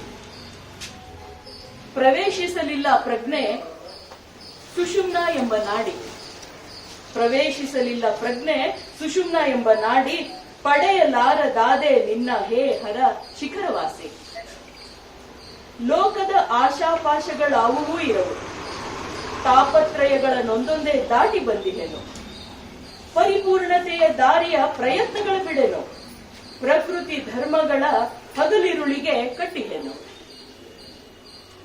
ಕಾಯವೊಂದೇ ಎನಗೆ ಹೊರೆಯಾಗಿದೆ ಮಹಾಕಾಲನೆ, ನಿನಗಿದೆ ಸುಮನದಲ್ಲೊಂದು ಸ್ಫಟಿಕದ ಕೋಣೆ. ಹೊತ್ತಗೆಗಳ ರಾಶಿ ಮುಗಿಯುತ್ತಿವೆ ಮಗಚಲು, ಸೇವೆ ಮಾಡಿ ಆಯಿತು ಬಿಡದೆಲ್ಲ ವಿಧಗಳಲ್ಲಿ. ಸಶರೀರದೆ ನಿನ್ನ ಇರುವು ಅನುಭವಕ್ಕೆ ಬೇಕಿತ್ತು, ಕಳೆ ಬರವದು ನಾರುತ ಪಂಚಭೂತದಿ ವಿಲೀನವು. ಅರಸುತ ಏರಿ ಸಾಗಿದವನು ಇಳಿಯುತ್ತಿಹೆನೀಗ, ಅರಸುತ ಏರಿ ಸಾಗಿದವನು ಇಳಿಯುತ್ತಿಹೆನೀಗ. ಗೌರಿ ಶಂಕರದ ಮಂಜು ಕರಗಿ ಹರಿದಿದೆ ಕೆಳಮುಖ. ಕಾಲೆಳೆಯಿತ ಲಿಂಗದ ದರ್ಶನಕ್ಕೆ ಹೊರಟಿಹೆ, ಕಾಣುತ್ತಿಹೆ ಅಲ್ಪ ತೃಪ್ತ ಭಕ್ತರ ಭಾವಪರವಶ. ಇಲ್ಲಿಗೆ ಮುಗಿಸುವರು ತಮ್ಮೆಲ್ಲ ಆರಾಧನೆ, ಇವರಲ್ಲೇಕಿಲ್ಲ ಪರಶಿವನ ಪಡೆವ ಶೋಧನೆ. ಇಲ್ಲಿಗೆ ಮುಗಿಸುವರು ತಮ್ಮೆಲ್ಲ ಆರಾಧನೆ, ಇವರಲ್ಲೇಕಿಲ್ಲ ಪರಶಿವನ ಪಡೆವ ಶೋಧನೆ. ನೋಡುತ್ತಿದ್ದೆ ಹರಿವ ಗಂಗೆ ಪದ್ಮಾಸನದಿ ಕುಳಿತು, ಕಾಲ್ ನೀಡಿ ಕುಳಿತ ಪೋರಿ ನೀಡಿದಳು ಕೈಗೆ ಕರಿಕಲ್ಲು. ಕಾಲ್ ನೀಡಿ ಕುಳಿತ ಪೋರಿ ನೀಡಿದಳು ಕೈಗೆ ಕರಿಕಲ್ಲು. ತಗೋ ಶಿವ ಹಿಡಿ ನಿನಗಿದು, ಇವ ಶಿವ ಹಿಡಿ ನಿನಗೆ ಇದು ಶಿವ. ಮುಗುದೆ ಮೊಗದೆ ಕಳೆ ಕೆಂಪು ತಿಲಕದ ಪ್ರಭೆ, ಮುಗುದೆ ಮೊಗದ ಕಳೆ ಕೆಂಪು ತಿಲಕದ ಪ್ರಭೆ. ಅಂತರಂಗದಿ ಸಾಕ್ಷಾತ್ಕರಿಸಿದರು ಶಿವಗಿರಿಜೆ, ಅಂತರಂಗದಿ ಸಾಕ್ಷಾತ್ಕರಿಸಿದರು ಶಿವಗಿರಿಜೆ. ನನ್ನ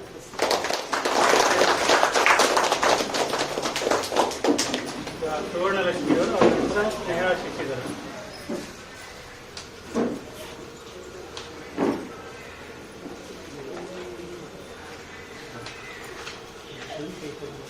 ವೇದಿಕೆಯಲ್ಲಿರುವ ಎಲ್ಲ ಹಿರಿಯರಿಗೂ ನಮಸ್ಕಾರ. ಆಚಾರ್ಯರು ವಂದಿಸುತ್ತಾ ನನ್ನ ಇವತ್ತಿನ ಲೇಖನ ಕಾಶಿಗೆ ಉಂಟು ಕನ್ನಡದ ನಂಟು. ಕಾಶಿಗೆ ಉಂಟು ಕನ್ನಡದ ನಂಟು. ಪರ ಊರಿನಲ್ಲಿ ನಮ್ಮ ಭಾಷೆಯ ಫಲಕ ಕಂಡರೆ ಎಷ್ಟು ಸಂತೋಷ ಆಗುತ್ತೆ ಅಲ್ಲವೇ? ಆ ಸಂತೋಷ ನನಗಾದ್ದು ಕಾಶಿಯಲ್ಲಿ. ಕನ್ನಡದಲ್ಲಿ ಜಂಗಮವಾಡಿ ಎಂಬ ಫಲಕ ಕಂಡಾಗ ಮನ ಪುಳಕಿತಗೊಂಡಿತು. ಅದರ ಪೂರ್ವಾಪರ ವಿಚಾರಿಸಲಾಗಿ ಸೇರಿದ್ದಿಷ್ಟು. ಕಾಶಿಗೆ ಹೋಗುವ ಬಹುತೇಕ ಕನ್ನಡಿಗರು ಉಳಿದುಕೊಳ್ಳುವುದು ಇಲ್ಲೇ. ಒಬ್ಬರಿಗೆ ತಲಾ 300 ಅಂತ ಪಾವತಿಸಬೇಕಾಗುತ್ತದೆ. ಇದೊಂದು ವೀರಶೈವ ಮಠವಾಗಿದ್ದು ಇದು ವೀರಶೈವ ಪಂಚಪೀಠಗಳಲ್ಲಿ ಒಂದಾಗಿದೆ. ವೀರಶೈವಕ್ಕೆ ಇವರು ಕೊಡುವ ವ್ಯಾಖ್ಯೆ ವಿರೋಧಿ ಶೈವ. ಇವರು ವೀರತ್ವವನ್ನು ಆಧ್ಯಾತ್ಮಿಕಕ್ಕೆ ತೊಡಗಿಸಿದ್ದಾರೆ. ಈ ಮಠದಲ್ಲಿ ಪ್ರತಿದಿನ ಕನ್ನಡದಲ್ಲಿ ಭಜನೆ ನಡೆಯುತ್ತದೆ. ಪಂಚಪೀಠಗಳು ಹೇಗಿವೆ: ಶ್ರೀಶೈಲ ಪೀಠ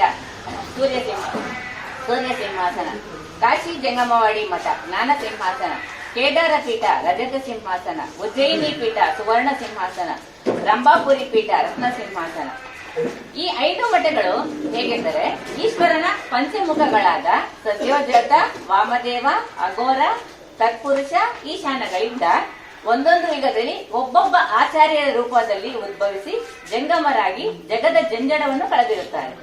ಈ ಕ್ರಮದಲ್ಲಿ ಕೃತಯುಗದಲ್ಲಿ ಪಂಚಾಕ್ಷರರಾಗಿ, ತ್ರೇತಾಯುಗದಲ್ಲಿ ಪಂಚವಕ್ತರಾಗಿ, ದ್ವಾಪರದಲ್ಲಿ ವಿಶ್ವಕರ್ಣರಾಗಿ, ಕಲಿಯುಗದಲ್ಲಿ ವಿಶ್ವಾರಾಧ್ಯರಾಗಿ ಈ ಜಂಗಮವಾಡಿ ಮಠದಲ್ಲಿ ಅನ್ನದಾಸೋಹ, ಅಕ್ಷರ ದಾಸೋಹ, ಧರ್ಮ ಆಚರಣೆಗಳ ಮಹತ್ವವನ್ನು ಜನರಿಗೆ ಸಾರುತ್ತಾ ಬಂದಿದ್ದಾರೆ.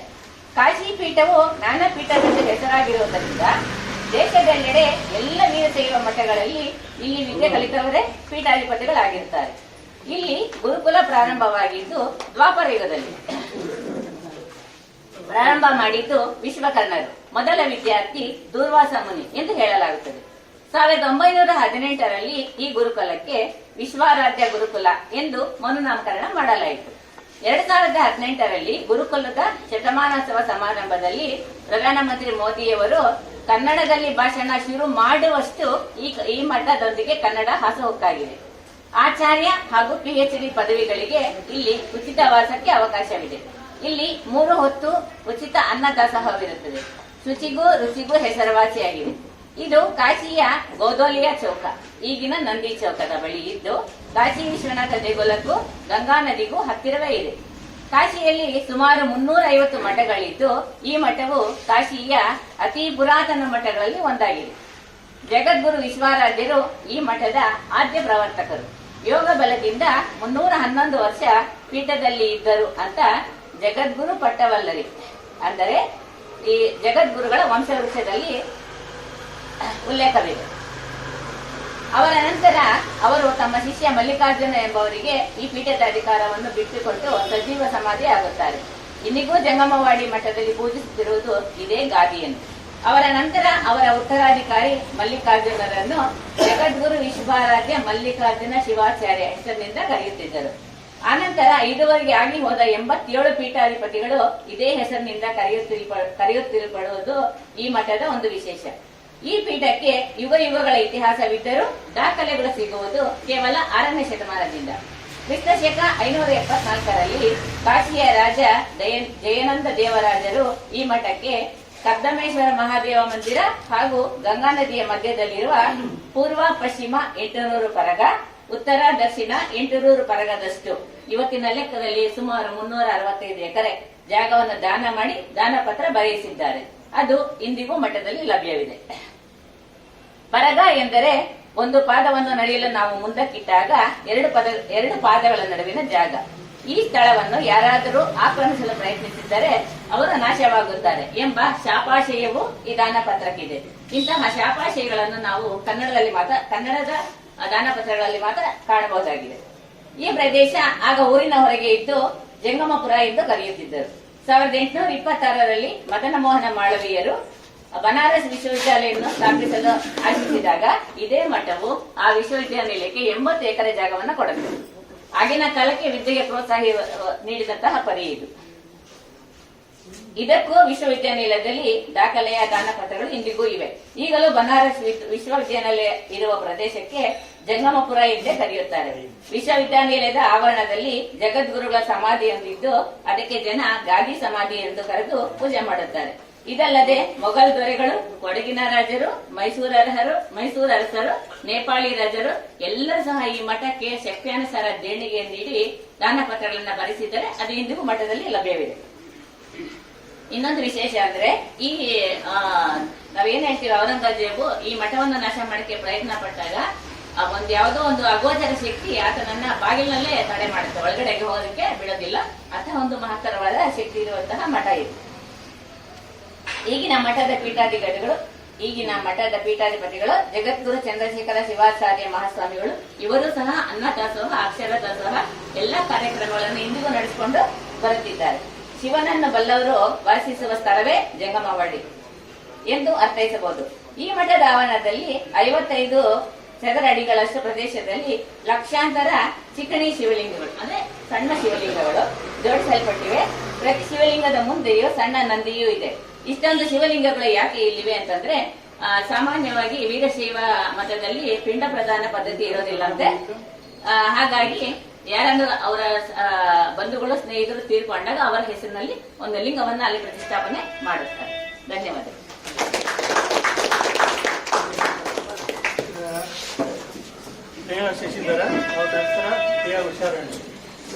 ನನ್ನ ಪ್ರಸ್ತುತಿ ಹೆಸರಲ್ಲೇನಿದೆ. ನಮ್ಮ ಶೇಕ್ಸ್ಪಿಯರ್ ತಾತ ಕೇಳಿದ ಪ್ರಶ್ನೆಗೆ ನನ್ನ ಈ ಲೇಖನನ ಒಂದು ಸಣ್ಣ ಉತ್ತರ. ದುಡ್ಡಿಲ್ಲ ಕಾಸಿಲ್ಲ ಸಂಪತ್ತೈಂಗಾರು ಅನ್ನೋ ಹಳೆ ಕತೆ ಹೇಳಿ ನಿಮ್ಗೆ ಬೋರ್ ಹೊಡ್ಸಲ್ಲ. ಹೆಸರು ಬದಲಾಯಿಸೋದ್ರಿಂದ ಅದೃಷ್ಟ ಬದಲಾಗುತ್ತಾ? ದಿಲೀಪ್ ಕುಮಾರ್ ರೆಹಮಾನ್ ಆಗಿ, ಅಭಾಸ್ ಕುಮಾರ್ ಕಿಶೋರ್ ಕುಮಾರ್ ಆಗಿ ಭಾರತ ಸಂಗೀತ ಲೋಕದಲ್ಲಿ ಹೆಸರು ಮಾಡ್ಲಿಲ್ವಾ? ಕನ್ನಡ ಚಿತ್ರ ರಚನೆಯರು ಈ ಪಟ್ಟಿಯಲ್ಲಿದ್ದಾರೆ. ನಮ್ಮ ದಿವ್ಯ ಸ್ಪಂದನ ರಮ್ಯಾಳಾಗಿ, ಲೋಕಹಿತಕ್ಕಾಗಿ ಪುನೀತ್ರಾಗ್ಲಿಲ್ವಾ? ಎಲ್ಲದಕ್ಕೂ ಕ್ರೆಡಿಟ್ ಹೆಸರಿಗೆ ಸೇರ್ಬೇಕು. ಇನ್ನು ಕೆಲವರಿಗೆ ಹೆಸರು ಬದಲಾಯಿಸೋದಕ್ಕೆ ಇಷ್ಟ ಇರೋಲ್ಲ. ಆದ್ರೂ ಅವ್ರ ಮಾತು ಕೇಳಿ ಉಚ್ಚಾರಣೆಯಲ್ಲಿ ಬದಲಾವಣೆ ಇಲ್ಲದೆ ಕಾಗುಣಿತ ಅಂದ್ರೆ ಸ್ಪೆಲ್ಲಿಂಗ್ ಮಾತ್ರ ಬದಲಾಯಿಸೋರು ಇದ್ದಾರೆ. ಅದರಿಂದ ಅವ್ರ ಅದೃಷ್ಟ ಬದಲಾಯಿಸ್ತಾ ಅವರೇ ಉತ್ತರಿಸ್ಕೋಬೇಕು. ನೀವೆಲ್ಲರೂ Ekadanta dental clinic, Govinda bankers, Baahubali fashions ಹೀಗೆ ಅನೇಕ ಅಂಗಡಿಗಳ ಹೆಸರು ಓದಿರ್ತೀರ. ದೇವ್ರ ಭಕ್ತಿ ಒಳ್ಳೇದೇ, ಆದ್ರೆ ಒಮ್ಮೆ ಅರ್ಥ ಗಮನಿಸಿ ನಂತರ ಹೆಸರಿಟ್ರೆ ಉತ್ತಮ ಅನ್ನೋದು ನನ್ನ ಅನಿಸಿಕೆ. ಈ ಪಂಕ್ತಿಗೆ ಸೇರೋ ಇನ್ನೊಂದು ಅಂಗಡಿ ಹೆಸರು ಅಂದ್ರೆ ಸಾಯಿ ಸಿರಿ ಔಷಧಾಲಯ. ನಿಮಗೆ ಅಥವಾ ರೋಗಿಗಳಿಗೆ ಶ್ರೀ ಸಾಯಿಬಾಬರ ಮೇಲೆ ಭಕ್ತಿ ಇರಬಹುದು, ನನಗೇನು ಅದರಿಂದ ಅಭ್ಯಂತರ ಇಲ್ಲ. ಆದ್ರೆ ಅಂಗಡಿ ಹೆಸರು ನೋಡಿದ್ಮೇಲೆ ಎಷ್ಟು ಜನ ರೋಗಿಗಳು ಒಳಗಡೆ ಹೋಗಿ ಧೈರ್ಯದಿಂದ ಔಷಧಿ ಕೊಡ್ತಾರೆ ಯೋಚಿಸ್ ನೋಡ್ಬೇಕು. ಪಾಶ್ಚಿಮಾತ್ಯದ ಪ್ರಭಾವದಿಂದ ಮಾಲ್ಗಳು ನಮ್ಮ ನಗರಗಳಲ್ಲಿ ರಾರಾಜಿಸ್ತವೆ. ಅದರಲ್ಲಿರೋ ಅಂಗಡಿಗಳ ಹೆಸರು ಹೀಗಿವೆ: ಮ್ಯಾಕ್ಸ್, ಸ್ಪ್ಲಾಶ್, ಕ್ರೋಮ್, ಹೀಗೆ. ನಮ್ಗೆಲ್ಲ ಅಂಗಡಿ ನೋಡಿ ನೋಡಿ ಅಭ್ಯಾಸ ಆಗಿದೆ ಸಹಜ. ಆದರೆ ಆ ಅಂಗಡಿನಲ್ಲಿ ಎಲೆಕ್ಟ್ರಾನಿಕ್ ಸಿಗುತ್ತಾ, ಆ ಅಂಗಡಿನಲ್ಲಿ ಬಟ್ಟೆ ಸಿಗುತ್ತಾ, ಹೇಗೆ ಗೊತ್ತಾಗುತ್ತೆ? ಸೊ ಹೆಸರು ಒಳಗಡೆ ಏನ್ ಪದಾರ್ಥ ಸಿಗುತ್ತೆ ಅನ್ನೋದಕ್ಕೆ ಕರೆಕ್ಟ್ ಆಗಿ ಅನುಗುಣವಾಗಿರ್ಬೇಕಿಲ್ಲ. ನಮ್ಮ ಆಫೀಸ್ ನಲ್ಲಿ ಅನ್ಯ ಭಾಷಿಗರು ವರ್ಗವಾಗಿ ಬರುತ್ತಿರ್ತಾರೆ, ಅದ್ರಲ್ಲೇ ಹೆಚ್ಚಾಗಿ ಅಂತೀರಾ? ಹೀಗೆ ಒಂದು ಚಿಕ್ಕ ಹುಡುಗಿ ಅವಾಗ ತಾನೇ ಕೆಲ್ಸಕ್ಕೆ ಸೇರಿದ್ಲು, ಬಂದ್ಲು. ಅವಳಿಗೆ ಒಂದು ಫೈಲ್ ಕೊಟ್ಟು ಅದರಲ್ಲಿರೋ ಗ್ರಾಹಕರ ಬಗ್ಗೆ ಒಂದು ಪಟ್ಟಿ ಮಾಡಿ ರಿಪೋರ್ಟ್ ಕೊಡು ಎಂದಿದ್ರು ವ್ಯವಸ್ಥಾಪಕರು. ಆ ಸಂಜೆ ಎಲ್ಲರನ್ನು ಕರೆಸಿ ರಿಪೋರ್ಟ್ ಒಪ್ಪಿಸಿದ್ಲು. ಕೆಲಸ ಚೆನ್ನಾಗಿ ಚಾಕಚಕ್ಯತೆಯಿಂದ ಮುಗಿಸಿದ್ಲು. ಆದ್ರೆ ನಮ್ಗೆ ತಿಳಿಯದ ಇಬ್ರು ಗ್ರಾಹಕರ ಹೆಸರು ವಿವರಿಸಿದ್ಲು. ಹೆಸರು ಮೇಡ್ ಗೌಡ, ರೇಂಜ್ ಗೌಡ. ನಾವು ಈ ಹಿಂದೆ ಈ ಗ್ರಾಹಕರನ್ನ ಭೇಟಿನೇ ಮಾಡಿಲ್ವಲ್ಲ ಅಂತ ನೆನಪೇ ಬರಲಿಲ್ಲ. ಅವಳು ರಿಪೋರ್ಟ್ ಕೈ ಎತ್ಕೊಂಡು ನೋಡಿದ್ವಿ, ಮಾದೇಗೌಡ, ರಂಗೇಗೌಡ. ಆಂಗ್ಲ ಭಾಷೆಯ ಪದವನ್ನು ತಲೆಯಲ್ಲಿ ಇಟ್ಕೊಂಡು ಅಚ್ಚ ಕನ್ನಡದ ಹೆಸರುಗಳನ್ನ ಮರುನಾಮಕರಣ ಮಾಡಿದ್ರು. ತೆಲುಗು ಭಾಷಿಕರು ಉದ್ದುದ್ದ ಹೆಸರುಗಳು ಇಟ್ಟುಕೊಳ್ಳುವುದು ವಾಡಿಕೆ. ಸುಮಾರು 4-5 ಹೆಸರುಗಳನ್ನು ಇಟ್ಕೊಳ್ತಾರೆ. ನಮ್ಮಲ್ಲೂ ಋತುನಾಮ, ನಕ್ಷತ್ರ ನಾಮ, ಅದು ಇದು ಅಂತ 5 ಹೆಸರು ನಾಮಕರಣದಲ್ಲಿ ಇಡುತ್ತೇವೆ. ಆದ್ರೆ ವ್ಯವಹಾರ ನಾಮ ಒಂದೇ. ಆದ್ರೆ ತೆಲುಗು ಭಾಷಿಕರು 5 ಹೆಸರು ಸೇರಿ ಒಂದೇ ವ್ಯವಹಾರ ನಾಮ. ಅದ್ ಹೇಗೆ ಅಷ್ಟುದ್ದ ಹೆಸರು ಹೇಳ್ತಾರೋ ಗೊತ್ತಿಲ್ಲ. ಬಹುಶಃ ಅದರಿಂದಲೇ ಏನೋ ಮೊದಲಾಕ್ಷರ ಅಥವಾ ಇನಿಷಿಯಲ್ ಪ್ರಯೋಗ ಶುರುವಾಗಿತ್ತು. ಕುಪ್ಪಳ್ಳಿ ವೆಂಕಟಪ್ಪ, ಪುಟ್ಟಪ್ಪ ಮೊದಲಕ್ಷರಗಳನ್ನು ಸೇರಿಸಿಕೊಂಡು ಕುವೆಂಪು ಆಗ್ಲಿಲ್ವಾ? ಹಾಗೆ ಅದರಂತೆ ಅನೇಕ ಉದಾಹರಣೆಗಳಿದೆ. ಅನಕ್ರು, ದೇಜಗೌ, ಹೀಗೆ. ಇವರುಗಳನ್ನ ಅನುಸರಿಸಲು ಹೋಗಿ ಅವಾಂತರಗಳ ಒಳಗಾದವರ ಬಗ್ಗೆ ನನಗೆ ಅನುಕಂಪ ಇದೆ. ಚೆನ್ನೈನ ಮೈಲಾಪುರಂದ ಮೂಲದವರು ನಮ್ಮನೆ ಪಕ್ಕದಲ್ಲಿ ಬಂದ್ರು. ಅವರಿಗೆ ಸೂರಪ್ಪ ಅನ್ನೋ ಮಗ. ಅವನು ಕನ್ನಡದಲ್ಲಿ MA ಮಾಡ್ದ. ಒಳ್ಳೆ ಕಾಲೇಜ್ ಒಂದರಲ್ಲಿ ಪ್ರಾಧ್ಯಾಪಕನಾಗಿ ಕೆಲಸ ಸಿಕ್ತು. ತಂದೆ ಶಾಮಣ್ಣನವರಿಗೆ ಖುಷಿಯೋ ಖುಷಿ. ಆದ್ರೆ ಮೊದಲನೇ ದಿನವೇ ಸೂರಪ್ಪನ ಪೆಚ್ಚು ಮೋರೆ. ಮೈಲಾಪುರದಿಂದ ಮೈ, ಶಾಮಣ್ಣನವರಿಂದ ಶಾ, ಸೂರಪ್ಪ ಜೊತೆ ಸೇರಿ ಮಹಿಷಾಸುರ ಅಂತ ರೇಗಿಸಿದ್ರಂತೆ. ಪಾಪ ಕನ್ನಡ ಪ್ರೇಮಿ ಮೊದಲಕ್ಷರ ಆಂಗ್ಲ ಭಾಷೆಯಲ್ಲಿಯೇ ಉಳಿಸಿಕೊಳ್ಬೇಕಾಗಿದೆ.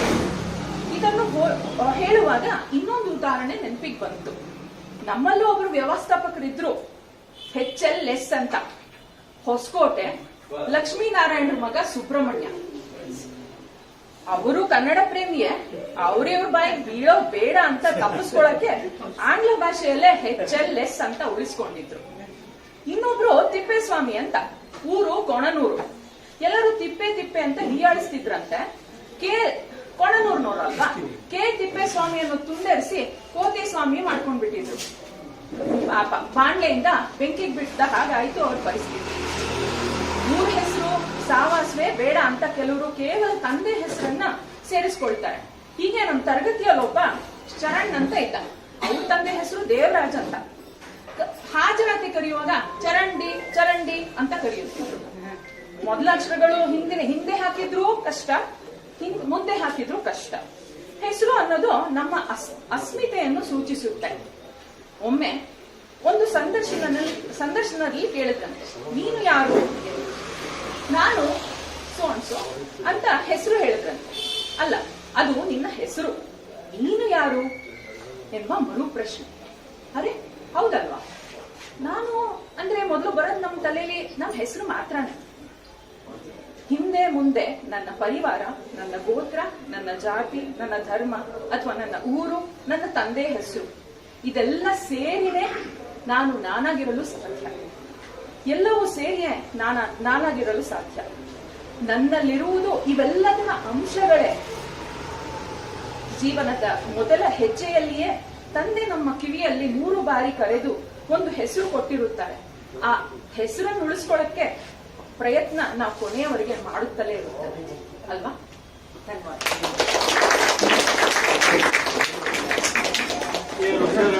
ನಂತರ ರೇಣುಕಾದೇವಿ.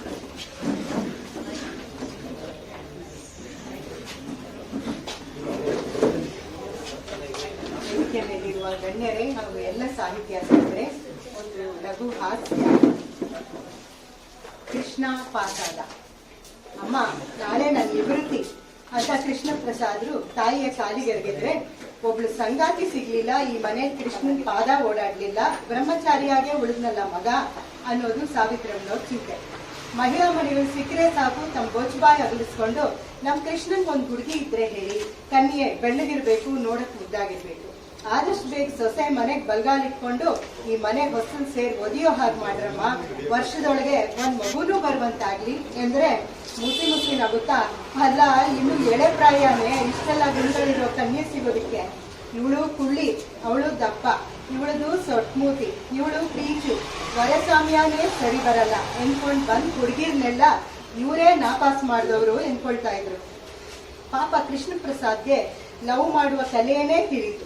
ಹುಡುಗರ ಕಾಲೇಜಿನಲ್ಲಿ ಅಧ್ಯಾಪನ ವೃತ್ತಿ. ಅವರಮ್ಮ ಕೃಷ್ಣ ಬಾರೋ ರಂಗ ಬಾರೋ ಅಂತ ಹಾಡಿದ್ರು, ನಂಗೆ ಈ ಮದುವೆ ಅಂದ್ರೇನೆ ಭಯ ಆಗುತ್ತೆ ಅಂತ ಜಪ್ಪಯ್ಯ ಆದ್ರೂ ಮದುವೆ ಸಮಾರಂಭಗಳಿಗೆ ಹೋಗ್ತಾ ಇರ್ಲಿಲ್ಲ. ಆ ಕೃಷ್ಣನ್ 16,000 ಗೋಪಿಕಾಸ್ತ್ರಿ. ಇವನು ಇದಾನೆ ಒಂಟಿ ಸರ್ಗ, ಅವ್ರ ಅಮ್ಮನ್ ಗೋಡು. ಅಲ್ಲ ಸಾವಿತ್ರಮ್ಮನವ್ರೆ, ಮದುವೆ ಅಂದ್ರೆ ಯಾಕೆ ಹೆದರ್ತಾರ ನಿಮ್ ಮಗ? ವ್ಯಾಕರಣದ 3ನೇ ಲಿಂಗಾನೇ ಏನ್ ಕೇಳಿದವ್ರಿಗೆ ಇಡೀ ವ್ಯಾಕರಣದ ಪಾಠ ಹೇಳಿ ನೀರಿಳಿಸಿದ್ರು ಸಾವಿತ್ರಮ್ಮನವರು. ಗುರುವಾರ ರಾಯರಿಗೆ ಕೈ ಮುಗಿದು ಹೊರಗೆ ಬಂದ ಸಾವಿತ್ರಮ್ಮನವ್ರಿಗೆ ಕೃಷ್ಣನ ಸಹಿತ ಕಾಮೇಶ ಸಿಕ್ತ. ಅಮ್ಮ, ಒಂದ್ ಪೆನ್ ಡ್ರೈವ್ ಕೊಡ್ತೀನಿ, ಅದನ್ನ ಕೃಷ್ಣನ್ ನೋಡೋದಕ್ಕೆ ಹೇಳಿ. ಮದುವೆ ಅಂದ್ರೆ ಹೆದರಿಕೆ ಹೋಗುತ್ತೆ, ದೈವ ಕೃಪೆ ಆಗತ್ತೆ. ಇದ್ರಲ್ಲೇನಿದೆ? ಭಾಗವತಾನೆ. ಒಂಥರ ಕೃಷ್ಣ ಲೀಲೆ. ಹುಷಾರು, ಯಾರಿಗೂ ಕೊಡ್ಬೇಡಿ, ಅವ್ರಿಗೆ ಮಾತ್ರ ಕೊಡಿ. ಕೃಷ್ಣ, ಆ ಕಾಮೇಶ ನಿಮ್ ಜೊತೆ ಅವನ ಮಕ್ಕಳು ಮದುವೆಗೆ ಬಂದಿದ್ದಾರೆ, ಇದೇನೋ ಕೊಟ್ಟಿದ್ದಾನೆ ನೋಡ್ಬೇಕಂತಪ್ಪ, ನಾಳೆ ಸ್ನಾನ ಮಾಡಿ ಭಕ್ತಿಯಿಂದ ಇದನ್ನ ತಿಂಡಿ ಮೊದಲೇ ನೋಡ್ಬಿಡು ಎಂದು ಪೆನ್ ಡ್ರೈವ್ ಕೊಟ್ಟರು. ತಮ್ಮ ಲ್ಯಾಪ್ಟಾಪ್ ನಲ್ಲಿ ಹಾಕಿ ನೋಡಿದವರೇ ಕೃಷ್ಣ ಪ್ರಸಾದ್ರು ಮುಖ ಹುಳ್ಳಗೆ ಮಾಡ್ಕೊಂಡು, ಅಯ್ಯೋ ಅಮ್ಮ, ಆ ಕಾಮೇಶನ್ ಬುರುಡೆಗೆ ಬಿಸಿನೀರ್ ಕಾಯಿಸ್ಬೇಕು, ಅನಿಷ್ಟನ್ ಕೊಟ್ಟಿದ್ದಾನೆ. ಯಾಕೋ ಕೃಷ್ಣ, ಅದ್ ಭಾಗವತದ ಕಥೆಗಳಲ್ವಾ, ಅಥವಾ ರಾಯರು ಸನ್ಯಾಸ ತೆಗೆದುಕೊಂಡಿದ್ದ? ಅಯ್ಯೋ ಅಮ್ಮ, ನಿಮ್ ಹೇಳಿ ನೋಡ್ಬಾರ್ದು ಅನ್ನಲ್ಲ ಅಷ್ಟೇ. ಸಾವಿತ್ರಮ್ಮ ಸ್ನಾನ ಮಾಡಿ ಸೀದಾ ಜ್ಯೋತಿಷಿಗಳ ಹತ್ರ ಪ್ರಶ್ನೆ ಕೇಳಿದ್ರು. ನೋಡಿ, ಇವ್ನಿಗೆ ಮದ್ವೆ ಆಗುತ್ತಾ? ನಾನ್ ಸೊಸೆ ನೋಡ್ದೇನೆ ಕಣ್ಮುಚ್ಕೊಳ್ಬೇಕಾ? ಮದ್ವೆ ಆಗುತ್ತೆ ತಾಯಿ.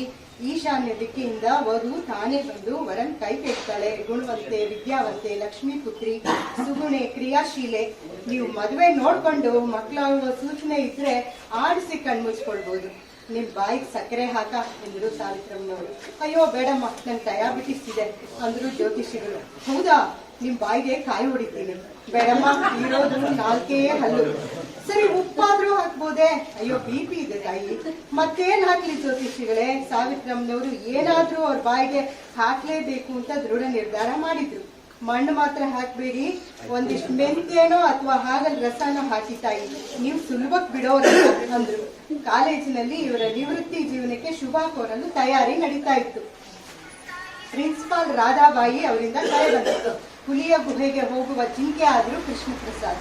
ಬನ್ರಿ. ಪ್ರಿನ್ಸಿಪಾಲ್ರು ಪೇಪರ್ ವೈಟ್ ಆಡಿಸುತ್ತಾ, ನಾನು ನಮ್ಮ ತಂದೆ ನಿಮ್ ಮನೆಗೆ ಬರ್ತೀವಿ ಸಂಜೆ.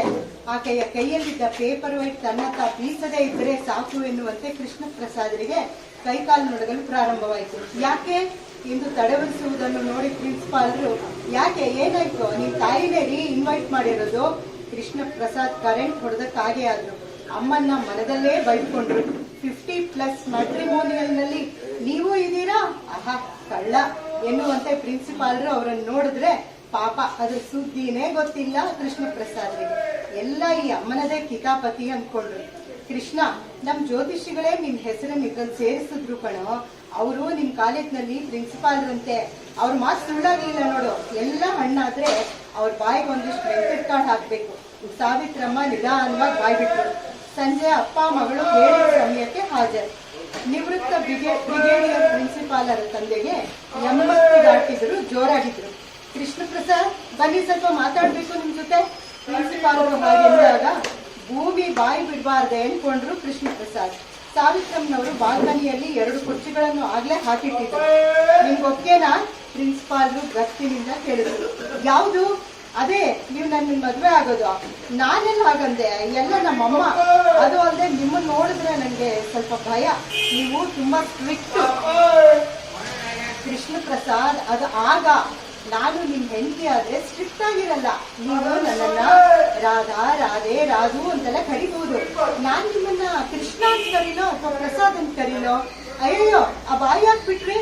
ನಾನು ಬಾಯಿ ಬಿಟ್ನ ನಿಮ್ಮನ್ ಮದ್ವೆ ಆಗೋಕೆ. ನೀವು ರಾಧಾ ಬಾಯಿ ಅಲ್ಲ, ಮತ್ ಬರೀ ರಾಧಾ ಅಂತ ಇದ್ದೀರಲ್ಲ, ಬಾಯಿ ಬಿಟ್ರಲ್ಲ. ಪ್ರಿನ್ಸಿಪಾಲ್ರು ತಲೆ ಚುಚ್ಕೊಂಡ್ರು. ಅಲ್ಲ, ಅದು ನನ್ಗೆ ಅಭ್ಯಾಸ ಇಲ್ಲ. ನಾನು ಗಂಡನ್ ಪಾಲ್ಟು ಸರಿಯಾಗಿ ಹಾಕ್ತೀನೋ ಇಲ್ವೋ ಗೊತ್ತಿಲ್ಲ. ಅಯ್ಯೋ ನಿಮ್ಮ, ನಂಗೂ ಫಸ್ಟ್ ಟೈಮು. ನಾನು ಗಂಡುಗಳನ್ನು ಹುಡುಕ್ತಾನೇ ಇದ್ದೀನಿ. ಹುಡುಕ್ತಾ 55 ವರ್ಷ ಆಯ್ತು. ನೀವೇ ನನ್ನ ಲೈಫ್ ಪಾರ್ಟ್ನರ್. ಮೇಡಮ್, ಸೈಲೆನ್ಸ್, ಸದ್ದು, ಸಿಂಪಲ್ ಮ್ಯಾರೇಜ್. You understand? ನನಗೆ ಫ್ರೂಟ್ಫುಲ್ ಫಲಿತಾಂಶ ಬೇಕು. 100% ರಿಸಲ್ಟ್. ಪ್ರಿನ್ಸಿಪಾಲ್ರು ಕೃಷ್ಣ ಪ್ರಸಾದರ ಸನಿಹದಲ್ಲಿ ನಿಂತು ಅವರ ಗಲ್ಲ ಹಿಡಿದೆತ್ತಿ ಗುಡುಗಿದಾಗ ಎಸ್ ಮೇಡಮ್ ಎಂದು ಎದ್ದು ನಿಂತರು Krishna Prasad. Good bye, go to your class ಎಂದರು ಪ್ರಿನ್ಸಿಪಾಲರು. ಸಾವಿತ್ರಮ್ಮ ಒಳಗಿನಿಂದ ಕೃಷ್ಣ ಪಾಸ ಅಂತ ಕೇಳಿದ್ರು. ಡಿಸ್ಟಿಂಕ್ಷನ್ ಉತ್ತರ ಕೊಟ್ಟವರು ಪ್ರಿನ್ಸಿಪಾಲ್. ಅವಕಾಶ